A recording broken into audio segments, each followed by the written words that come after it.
Welcome to J news. ముందుగా headlines చూద్దాం. Welcome to top headlines. Telangana ముఖ్యమంత్రి రేవంత్ రెడ్డి వికారాబాద్ జిల్లాలో పర్యటించారు. దుద్యాల మండలం పోలేపల్లిలోని రేణుక ఎల్లమ్మ అమ్మవారిని దర్శించుకున్నారు. ఎల్లమ్మ తల్లికి రేవంత్ రెడ్డి ప్రభుత్వం తరపున పట్టు వస్త్రాలు సమర్పించారు. ఆలయంలో ప్రత్యేక పూజలు నిర్వహించారు. ప్రస్తుతం పోలేపల్లిలోని రేణుక ఎల్లమ్మ ఆలయంలో బ్రహ్మోత్సవాలు నిర్వహిస్తున్నారు. కాగా ముఖ్యమంత్రికి ఆలయ వర్గాలు ఎల్లమ్మ తల్లి చిత్రపటం, తీర్థ ప్రసాదాలు అందజేశారు. ఈ పర్యటనలో ముఖ్యమంత్రి రేవంత్ రెడ్డితో పాటు మంత్రులు పొంగులేటి, జూపల్లి, దామోదర రాజనరసింహ తదితరులు కూడా పాల్గొన్నారు.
నీటి విషయంలో రాష్ట్ర మంత్రులు తప్పించుకునే ప్రయత్నం చేస్తున్నారని మాజీ మంత్రి జగదీష్ రెడ్డి విమర్శించారు. బీఆర్ఎస్ నేతలపై మాట్లాడడం మానేసి కేంద్రాన్ని, చంద్రబాబును ప్రశ్నించాలన్నారు.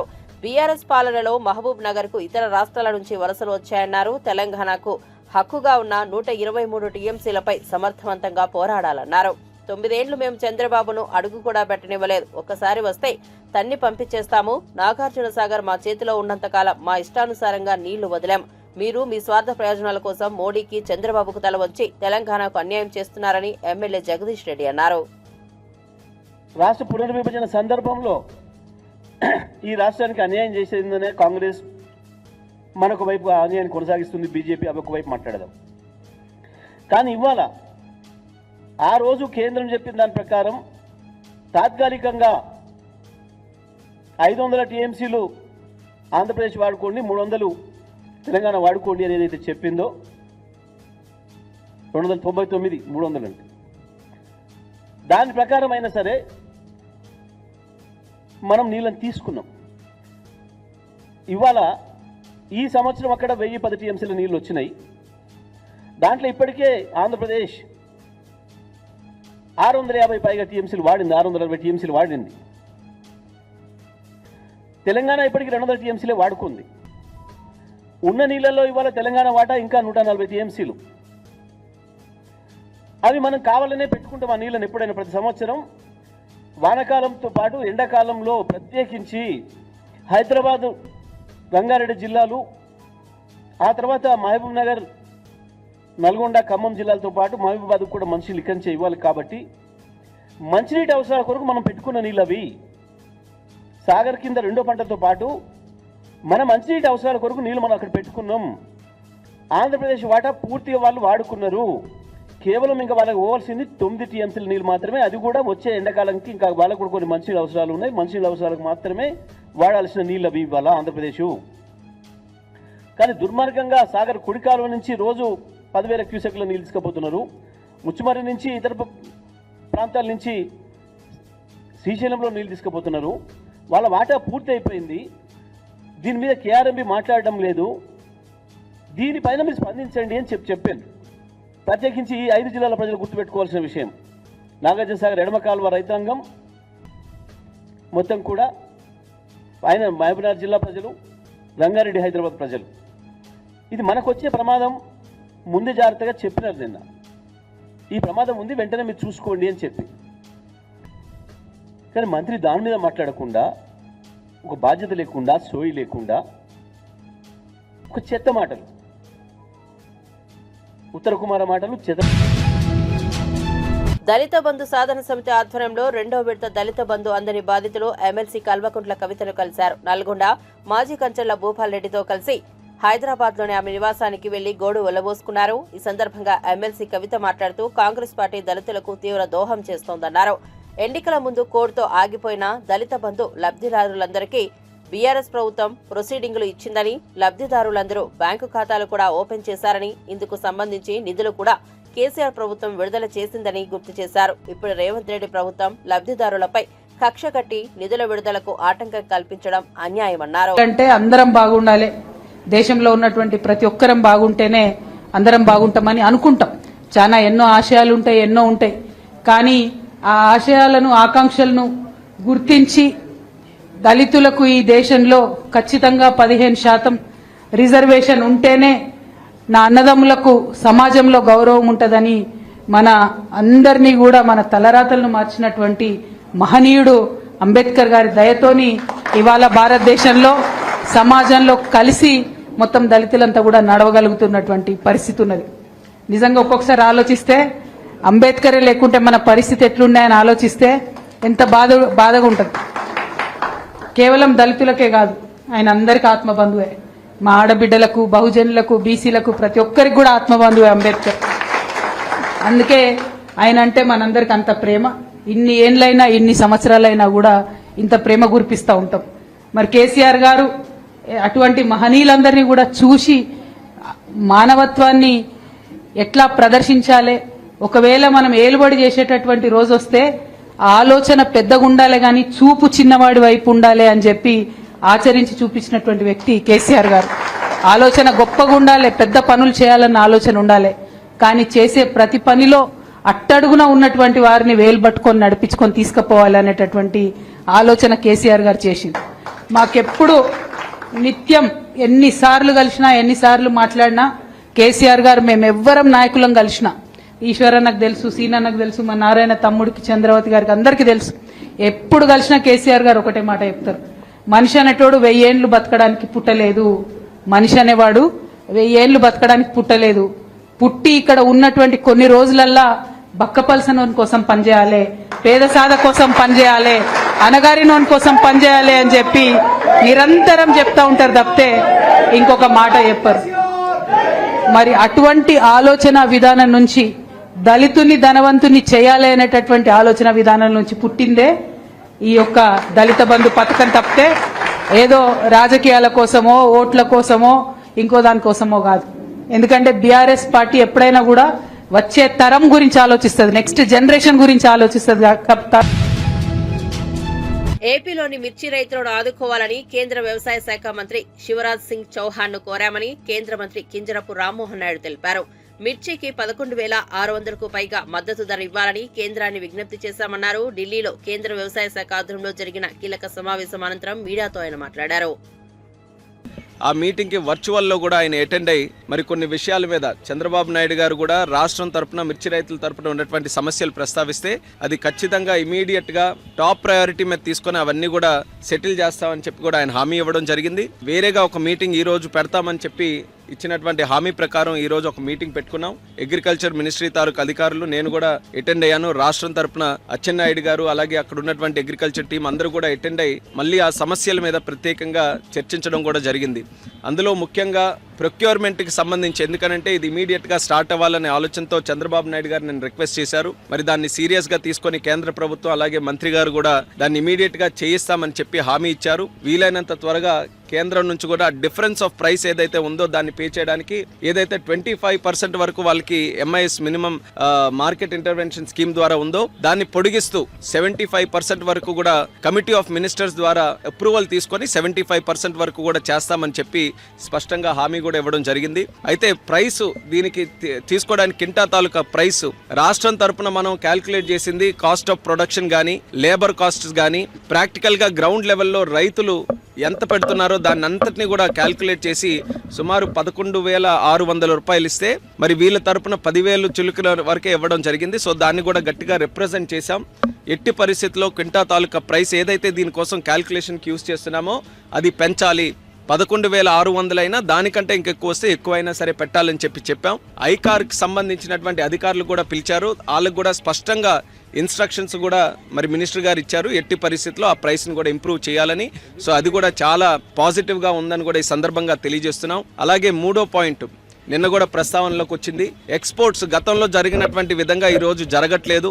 దానికి ఇంటర్నేషనల్ జియోపొలిటికల్ ఇష్యూస్ కొన్ని ఉన్నాయి. అయినప్పటికీ కూడా ఎక్స్పోర్ట్స్ని మళ్ళీ మనం ఎలా ప్రోత్సహించాలి అనే ఆలోచనతో దాని మీద కూడా కొన్ని నిర్ణయాలు చర్చలో వచ్చాయి. ఆ నిర్ణయాలని ఏ రకంగా అమలులోకి తీసుకొని రావాలన్న దాని మీద రాష్ట్రంలోనే ఎక్స్పోర్ట్స్కి సంబంధించి ఎక్స్పోర్టర్స్, దీనికి ఈ యొక్క చిల్లీ ఫీల్డ్కి సంబంధించిన ఎక్స్పోర్టర్స్ కానీ ఎఫ్పిఓస్ కానీ రైతులు కానీ అందరినీ కూడా కూర్చొని పెట్టి వాళ్ళ ద్వారానే సమస్యలు ఏమున్నాయో తెలుసుకొని దానికి హెల్ప్ చేసే విధంగా చర్యలు తీసుకోవాలని ఒక నిర్ణయం తీసుకున్నాం. మిర్చి రైతులతో ఒక ప్రత్యేక మీటింగ్ ఎక్స్పోర్టర్స్తో కూడా పెట్టి దీనికి ఉన్నటువంటి సమస్యలు, ఇప్పుడు ఇమీడియట్గా ఎక్స్పోర్ట్స్ పెంచడానికి ఏంటి, లాంగ్ టర్మ్లో కూడా మిర్చి రైతుల తాలూకా ఆదాయం పెరిగే విధంగా ఎక్స్పోర్ట్స్ని ఏ రకంగా మనం ఇంటర్నేషనల్ మార్కెట్కి లింక్ చేయాలి, ఈ రెండింటి మీద కూడా ఒక సదస్సు అక్కడ పెట్టి దాని ద్వారా వచ్చినటువంటి సజెషన్స్ ఏవైతే ఉంటాయో దాన్ని కూడా మనం అమలు. కాంగ్రెస్ ప్రభుత్వం కేంద్ర మంత్రి బండి సంజయ్ కుమార్ మరోసారి తీవ్ర స్థాయిలో ఆరోపణలు చేస్తున్నారు. ఉచితంగా ఎల్ఆర్ఎస్ చేస్తామని ఇప్పుడు డబ్బులు వసూలు చేస్తున్నారా అంటూ ప్రశ్నించారు. ఎల్ఆర్ఎస్ పేరుతో 50,000 కోట్ల దోపిడీకి స్కెచ్ వేశారంటూ సంచలన ఆరోపణలు చేశారు. దమ్ముంటే కేంద్ర బడ్జెట్ మీద బహిరంగ చర్చకు రావాలని బండి సంజయ్ సవాల్ విసిరారు. ఈ మేరకు ఉచితంగా ఎల్ఆర్ఎస్ చేస్తామని గత ఎన్నికల్లో కాంగ్రెస్ ఇచ్చిన హామీ వీడియోలను బండి సంజయ్ విడుదల చేశారు. కాబట్టి భారతీయ జనతా పార్టీ ఓటేసి గెలిపిస్తామని చెప్పి ఒక నిర్ణయానికి ఆల్రెడీ వచ్చారు. ఎందుకంటే బీఆర్ఎస్ పార్టీ పోటీ చేద్దామంటే అభ్యర్థులు కరువేరు, కాంగ్రెస్ పార్టీకి టీచర్స్ ఎమ్మెల్సీలో అభ్యర్థి కరువేడు, దేశంలో అధికార పార్టీకి అభ్యర్థులు కరువేనంటే ఓన్లీ తెలంగాణ రాష్ట్రంలో మొట్టమొదటిసారి. బీఆర్ఎస్ పార్టీ నుంచి కాంగ్రెస్ పార్టీ నుంచి పోటీ చేద్దామంటే అభ్యర్థులు కరువే పరిస్థితి వచ్చింది. అభ్యర్థులే లేని పార్టీలు వాళ్ళ ఎన్నికల్లో ఓటేమని కోరుతున్నాయి. వాళ్ళు ప్రజా వ్యతిరేకత ఉందన్న విషయాన్ని తెలుసుకునే ఇలా కాంగ్రెస్ పార్టీ నుంచి పోటీ చేయడానికి, బీఆర్ఎస్ పార్టీ నుంచి పోటీ చేయడానికి ఎవరు ముందుకు రాకపోవడాన్ని మనం గమనించాల్సిన అవసరం ఉండేది. ఎందుకంటే అన్ని వర్గాలు కూడా కాంగ్రెస్ పార్టీ మీద ఆగ్రహంతో ఉన్నాయి, నిరాశతో ఉన్నాయి. ఇవాళ ఉద్యోగులకు సంబంధించి కనీసం ఏ ఒక్క సమస్య కూడా పరిష్కరించే దాఖలు లేవు. 100 రోజుల పాటు ఉద్యోగ ఉపాధ్యాయ వర్గాల యొక్క సమస్యను పరిష్కరిస్తాం, కేసీఆర్ ఇది చేసిండు అది చేసిండు కాబట్టి మేము చేస్తే ఇంకా ఇది చేస్తామని చెప్పి ఇవాళ ప్రగల్భాలు వాళ్ళకి ఇవాళ 14 నెలలే కనీసం వాళ్ళ సమస్యలు పట్టించుకునే దాఖలాలు కాంగ్రెస్ పార్టీ ప్రభుత్వం. ఇలా 2023 నుంచి పీఆర్సీ కోసం ఎదురుస్తున్నారు. ఆ కమిటీ లేదు, కమిటీ సమావేశం లేదు, అతిగతి లేకుండా అయిపోయింది. కేంద్ర ప్రభుత్వము యథావిధిగా డిఎల్ ఇస్తున్నది. దాంతోపాటు సమానంగా రాష్ట్ర ప్రభుత్వం ఇవ్వాల్సిన డిఎల్ ఇవ్వకపోవడం వల్ల ఇప్పటికీ 5 డిఎల్ ఇవ్వాలి. 5 డిఎల్ లేవు. జీపీఎఫ్ పైసలు కూడా వాడుకునే పరిస్థితి లేదు, గ్రాడ్యుటీ పైసలు కూడా వాడుకునే పరిస్థితి లేదు.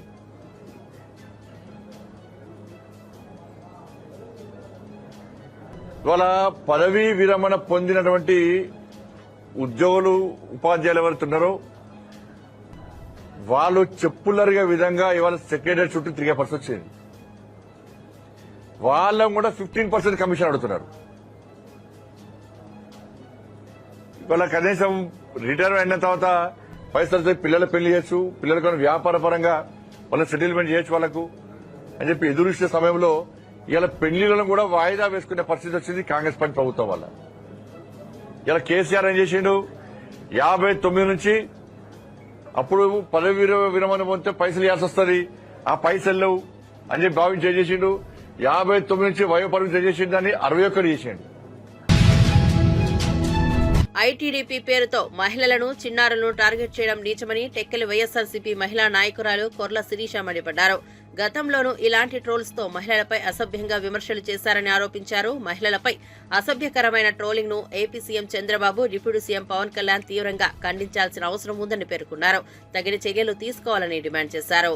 ఒక నీచమైన చర్య మనం చూసుకుంటే గడిచిన 2 రోజుల క్రితం దేవికారెడ్డి అని 12 ఏళ్ల చిన్నారి జగన్మోహన్ రెడ్డి గారిని కలిసి ఆమె బాధని వ్యక్తపరుచుకుంది. ఒక ఇంటర్వ్యూలో అమ్మఒడి గత ప్రభుత్వంలో అందేది, ఈ ప్రభుత్వంలో మాకు అందట్లేదు అని చెప్పడంతో ఆమె పైన ఐటీడీపీ వాళ్ళు విపరీతంగా ట్రోలింగ్స్ చేయడం మనం చూస్తున్నాం.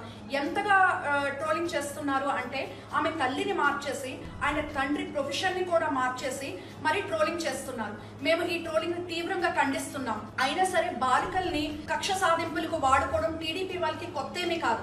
ఎందుకంటే గతంలో చూసుకుంటే గీతాంజలి అనే మహిళ ఒక టీవీ ఇంటర్వ్యూలో ఆమెకి జగన్మోహన్ రెడ్డి గారి ప్రభుత్వంలో ఇల్లు స్థలం వచ్చింది, నా కళ నెరవేరింది, సొంత ఇంటి కళ నెరవేరింది అని ఆమె ఆనందాన్ని వ్యక్తపరిచినందుకు కేవలం జగన్మోహన్ రెడ్డి గారి ప్రభుత్వం ఇచ్చినటువంటి పథకాల్ని ఆమె మెచ్చుకోవటం వల్ల ఆమెను విపరీతంగా టీడీపీ వాళ్ళు ట్రోలింగ్ చేసి ఆఖరికి ఆమె మానసిక క్షోభకి గురయ్యి రైలు కిందకి వెళ్లి ఆమె ఆత్మహత్య చేసుకున్నటువంటి సందర్భం మనం చూసాం.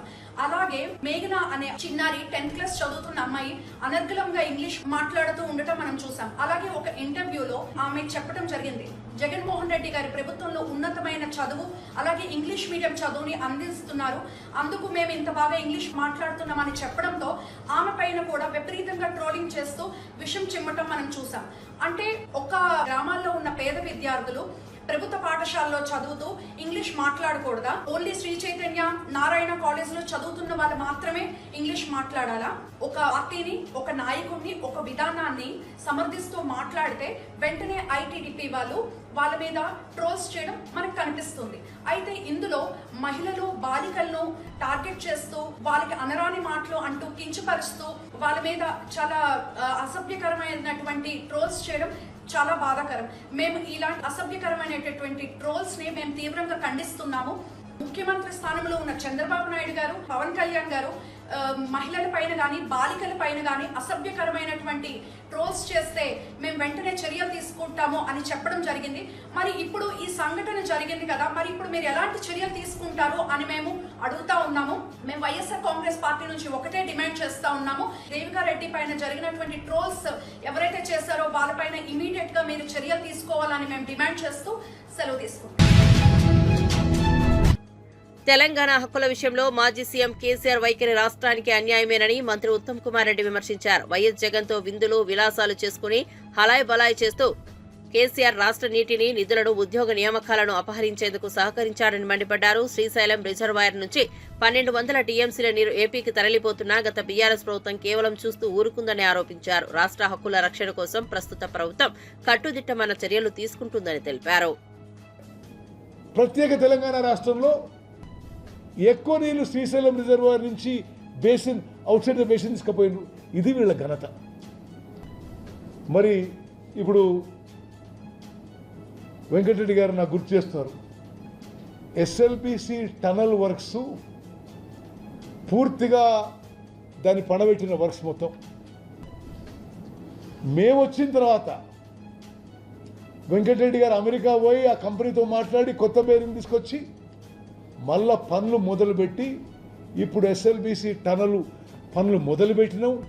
కృష్ణానదీ జలాలు శ్రీశైలం కిందిని తీసుకోవడానికి 30 టీఎంసీలు తీసుకోవడానికి 3 లక్షల ఎకరాలు మరి fluoride affected tribal areas backward place of నల్గొండకి ఎస్ఎల్బిసి టనలు పనులు మొదలుపెట్టినాం.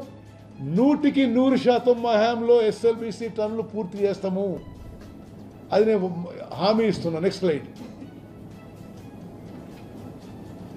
అదేవిధంగా వీళ్ళు ఎంత గొప్పగా పరిపాలించిందంటే 10 ఏళ్ల అధికారంలో ఉండి 1.81 lakh crores ఖర్చు పెట్టి 10 ఏళ్ల అధికారంలో ఉండి 1.8 lakh crores ఖర్చు పెట్టి వాళ్ళు అడిగిందే 299 టీఎంసీ తెలంగాణకి. ఏ సంవత్సరం కూడా 199 టీఎంసీల కంటే ఎక్కువ వాడలేదు.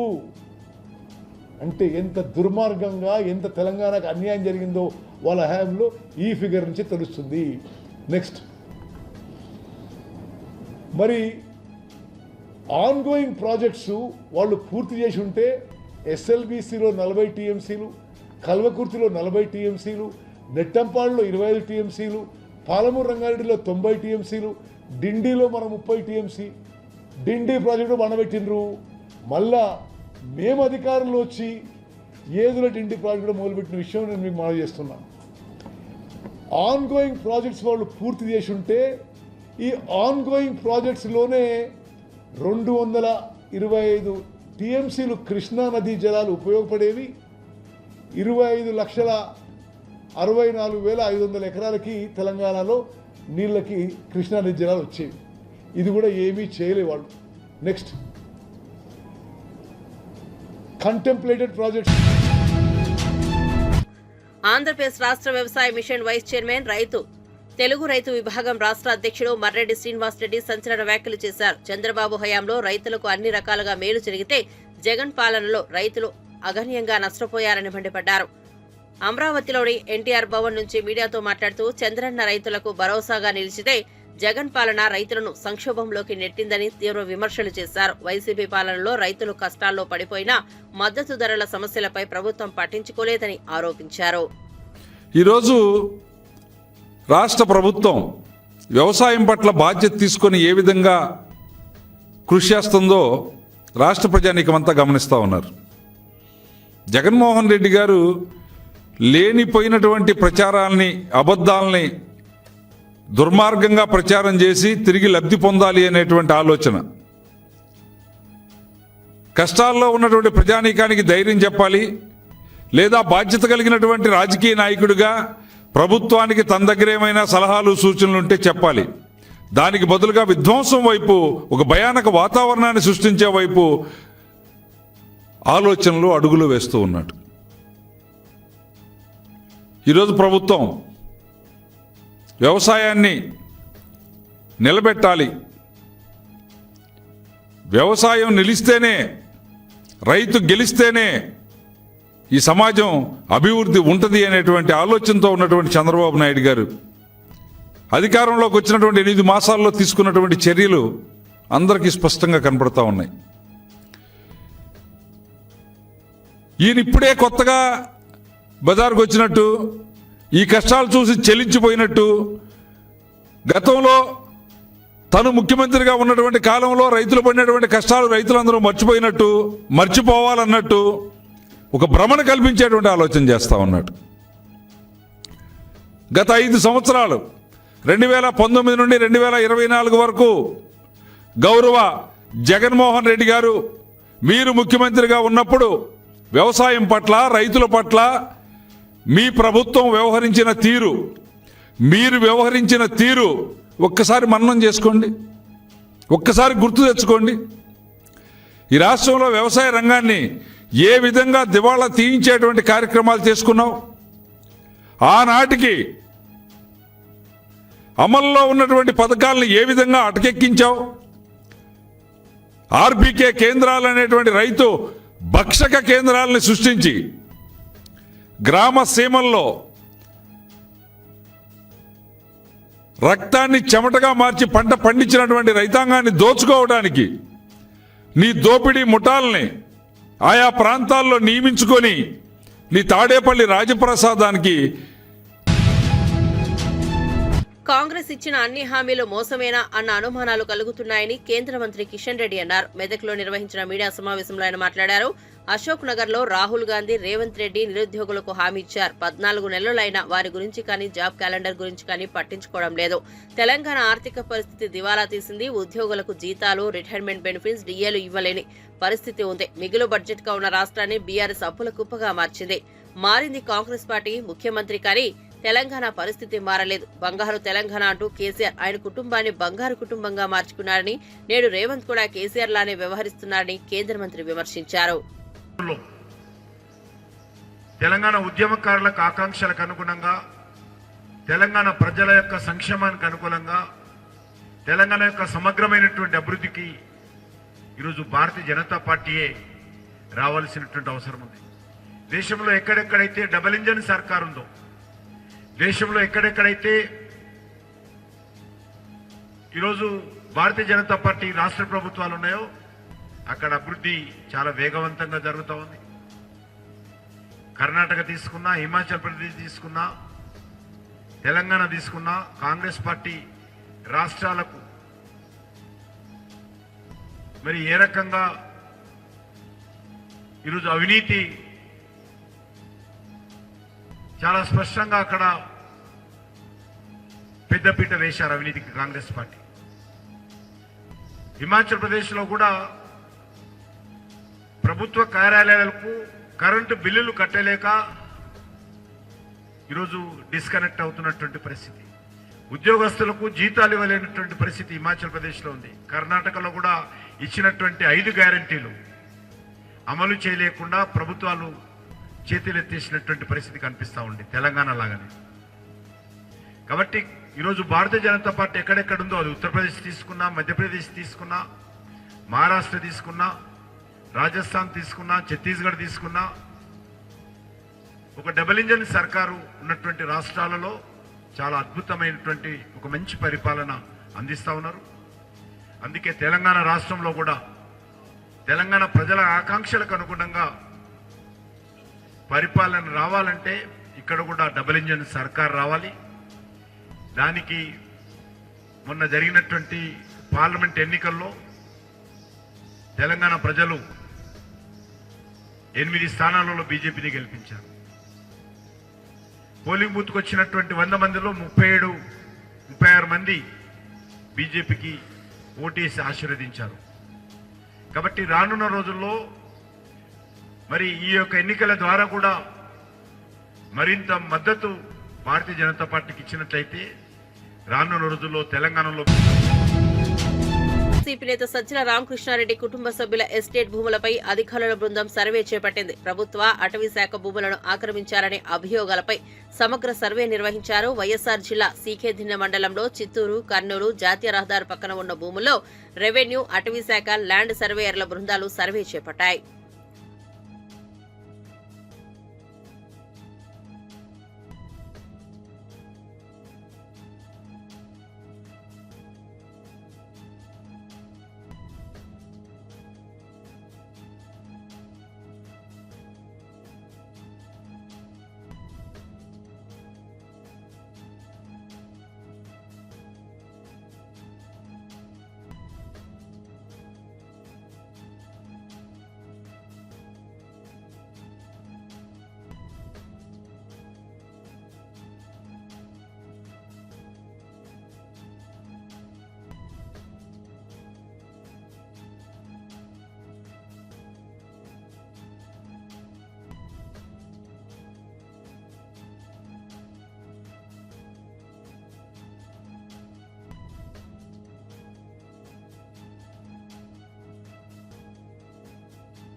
తిరుమలలో టోకన్లు లేని భక్తుల శ్రీవారి సర్వదర్శనానికి 8 గంటల సమయం పడుతోంది. 30 కంపార్ట్మెంట్లలో భక్తులు వేచి ఉన్నారు.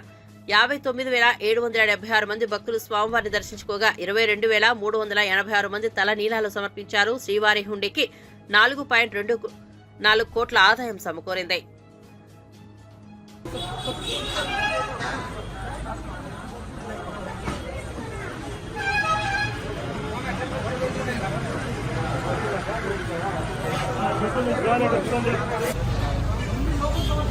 రామన్నా నన్ను గమ్మున